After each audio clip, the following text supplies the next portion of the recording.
অনেকদিন পর বন্ধু বাড়িতে যাওয়ার জন্য ঝটফট বেরিয়ে পড়লাম। বাড়ি থেকে 10-15 মিনিট পরে, কিন্তু যাওয়া হয় না সেরকমভাবে।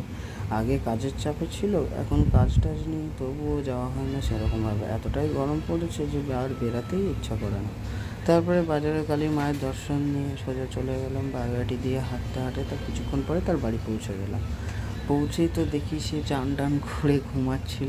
আমি যাওয়াতে একটু বিরক্ত হয়েছি, কারণটা আমার যাওয়ার টাইম ছিল অনেক আগে, কিন্তু তখনও যাওয়া হয়নি আমার। তো একটু লেট হয়ে যাওয়ার কারণে সে ঘুমিয়ে পড়েছিল। সেই দিনকে এতটা পরিমাণে গরম পড়েছিল যে তাদের ঘরে 5 মিনিটও থাকতেই পারলাম না। তো সোজা চলে গেলাম দুজন মিলে ছাদে। ছাদে গিয়ে একটু দুজন মিলে গল্প করবো। আসলে অনেক দিন পরে এসেছি, প্রায় 3 থেকে 4 মাস পরে তাদের বাড়িতে আসা। তারপরে ছাদে এসে দুজন মিলে একটু গল্প টল্প করলাম, প্রায় 1 ঘন্টা থেকে আধা ঘন্টা থাকলাম। তো তারপরেও আমাকে বলছে, দেখ চাঁদটা কত সুন্দর লাগছে। তো এইসব দেখার পরে আমরা নিচে নেমে গেলাম।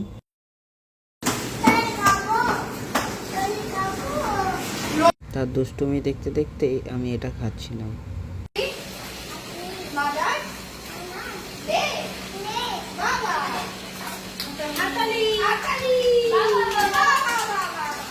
দিনটা ছিল মাদার্স ডে, তাই মায়েদের জন্য কেক আনা হয়েছিল।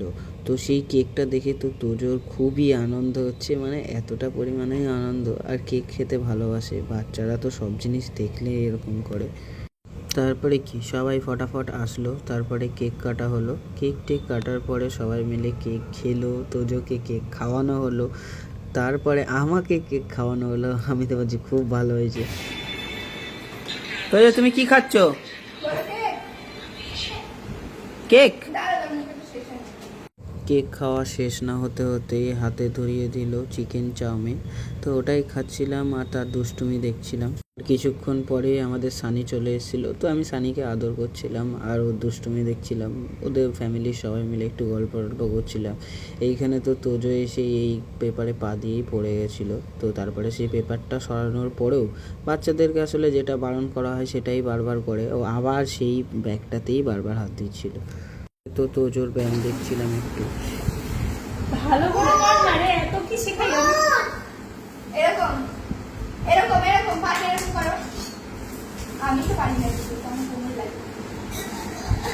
ধর ধর পাটা ধর, এরকম পাশে ধরো, মাথা নিচু করো, মাথা নিচু। বাবা আর কি পারে? আর একটু পা লম্বা করো, এটা পারে অনেকটা পারে। আর শোবো না, একটা ব্যায়াম করে যদি সবার সব করো তাহলে তো হবে না, শরীর চর্চা হবে না। তোজোর ব্যায়াম শেষ হয়ে যাওয়ার পরে সবাই মিলে চলে গেলাম ছাদে। এতটা পরিমাণে ঘরের মধ্যে গরম লাগছিল যে থাকাই যাচ্ছিল না। আর তোজো যে ছাদে যাওয়ার জন্য কি খুশি হচ্ছিল সেটা ভিডিওতে দেখতেই পাবে। ওঠো ওঠো।